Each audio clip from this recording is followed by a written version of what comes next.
ભાવનગર જિલ્લાના પાલીતાણા તાલુકાના વાડુકડ ગામમાંથી એક હચમચાવનારી ઘટના સામે આવી છે, જેમાં આમ આદમી પાર્ટીના બોટાદના ધારાસભ્ય ઉમેશ મકવાણા દ્વારા લોક વિદ્યાલય ઉપર ગંભીર પ્રકારના આરોપ કરવામાં આવ્યા છે। જે અનાથ બાળકી હતી એટલે કે સગીરા, તેના ઉપર દુષ્કર્મ છે ત્યાં લોક વિદ્યાલયના પ્રિન્સિપાલ સહિતના જે ત્યાં સંચાલકો છે તેમના દ્વારા ગુજારવામાં આવ્યો હોય તે પ્રકારનો આરોપ છે તે ઉમેશ મકવાણા દ્વારા કરવામાં આવ્યો છે। અને આ સંદર્ભમાં તેમણે રાજ્યના મુખ્યમંત્રી ભૂપેન્દ્ર પટેલને એક પત્ર લખ્યું છે અને સીઆઈડીની માંગ કરી છે, એટલે કે આ સમગ્ર કેસની તપાસ સીઆઈડી દ્વારા નિષ્પક્ષ કરવામાં આવે અને આરોપીઓને ફાંસીની સજા અપાવવા માટે પણ ઉમેશ મકવાણા દ્વારા માંગ કરવામાં આવી છે। શું છે સમગ્ર મામલો, વાત કરીશું આ વિડીયોમાં।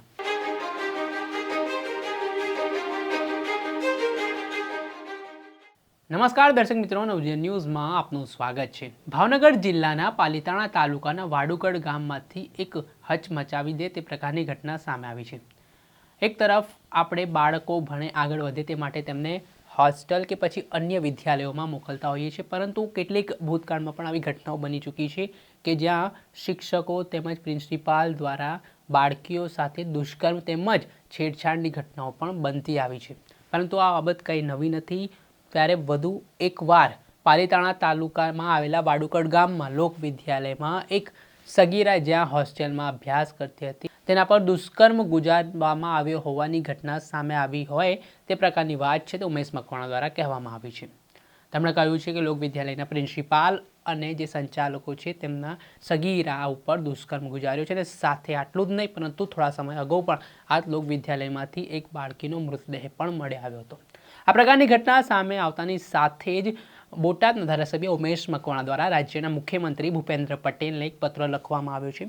આ પત્રમાં જે પાલીતાણા તાલુકાના વાડુકડ ગામની સમગ્ર ઘટના છે તે જણાવવામાં આવી છે ને જે કોઈ પણ આરોપીઓ છે, નરાધમો છે, તેમની સામે કડકમાં કડક કાર્યવાહી કરવામાં આવે તેવી માંગ કરી છે। પહેલા તો બોટાદના ધારાસભ્ય ઉમેશ મકવાણા શું કહી રહ્યા છે તે જોઈ લો। પાલીતાણા તાલુકાનું આવેલ વાડુકડ ગામ ખાતે લોક વિદ્યાલય આવેલી છે, ત્યાં એક સગીરા ઉપર સંચાલકો દ્વારા, પ્રિન્સિપાલ દ્વારા આ સગીરા ઉપર વારંવાર બળાત્કાર કરી અને એને ગર્ભ રાખી દેવામાં આવ્યો હતો, જેને આમ આદમી પાર્ટી સખત શબ્દોમાં વખોડી રહી છે।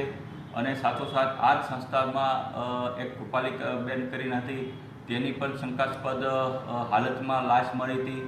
એટલે કે આ સંસ્થાઓમાં મેં માનનીય ભૂપેન્દ્રભાઈને લેખિત પત્ર પણ લખ્યો હતો અને આની તપાસની એક માંગ પણ જે તે સમયે મેં કરવામાં આવી હતી। અને આ બંને જે દીકરીઓ છે એ કોળી સમાજમાંથી આવે છે અને આજે કોળી સમાજમાં ખૂબ જ સમગ્ર જિલ્લામાં, ભાવનગર જિલ્લામાં ખૂબ જ રોષ આજે પ્રસરી રહ્યો છે કે ભાઈ મા બાપ વગરની દીકરી ઉપર, સગીરા ઉપર આવી રીતના બળાત્કાર કરી અને એને ગર્ભ રાખી દેવામાં આવ્યો છે સંચાલકો દ્વારા, તે ખૂબ જ નિંદનીય છે।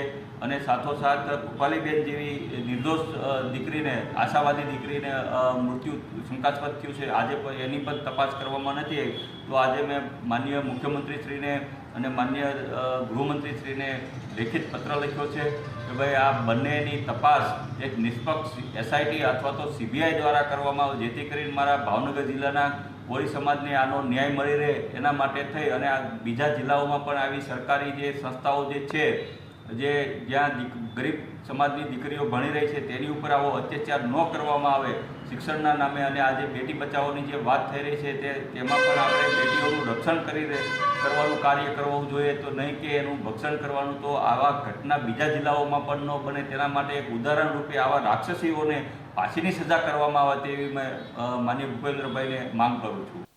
જેવી રીતે બોટાદના ધારાસભ્ય ઉમેશ મકવાણા દ્વારા માંગ કરવામાં આવી છે કે આ સમગ્ર જે દુષ્કર્મની ઘટના સામે આવી છે તેને લઈને સીઆઈડીની રાજ્ય સરકાર દ્વારા રચના કરવામાં આવે।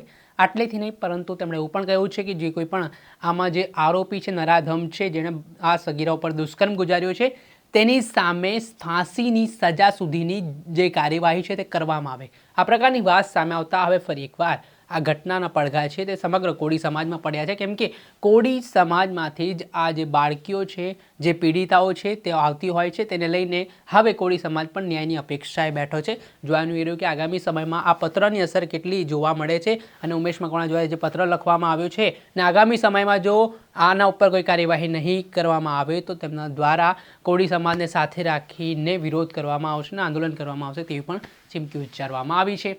દર્શક મિત્રો, અત્યાર સુધીમાં બસ આટલું। આવા નવા વિડીયો સાથે આપણે માહિતગાર કરતા રહીશું। નવજીવન ન્યૂઝની ચેનલને લાઈક કરો, સબસ્ક્રાઈબ કરો અને શેર કરવાનું ભૂલતા નહીં. નમસ્કાર.